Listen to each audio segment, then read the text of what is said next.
The final bracket is Class S. The top seed there is unbeaten Ansonia. They'll host Plainfield. Bloomfield will host Woodland in the 4-5 game. Third-seeded Stratford East Windsor Summers will host Cromwell Portland, and the second seed Bullard Havens will get Haddam Killingworth. In Ansonia, this was supposed to be the down year for Ansonia. This is supposed to be the year to get them, and look what they do. They go 10-0 again.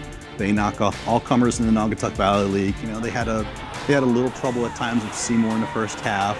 Naugatuck obviously gave them a game, but they just reload. You know, the job that staff does year in and year out cannot be underestimated. It cannot be understated.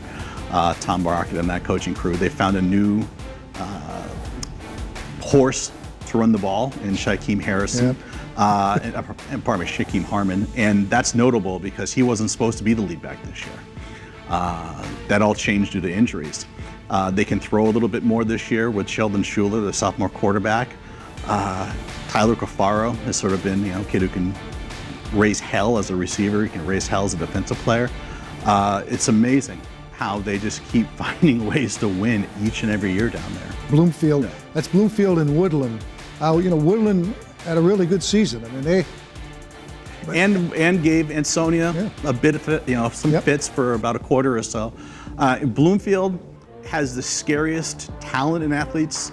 You look at some of the players in uniform and go, oh my God. Fast, big, Fast, big. Kaijon Butler, their running back, love the kid. He's a great combination of just power and speed. You know, that's going to be the semifinal. You're going to have Ansonia Bloomfield, you know, one of the longer rivalries, the championship rivalries in state history, you know, played at Nolan Field down in Ansonia. That is not an easy game to pick. I'll say Ansonia, but would I be surprised if Bloomfield walked out of there with a win? No. Saw Cromwell Portland. That might be a pretty interesting game to watch, actually. Yeah, and they can throw the ball. Their combination of Carstetter to right from quarterback and receivers were really good.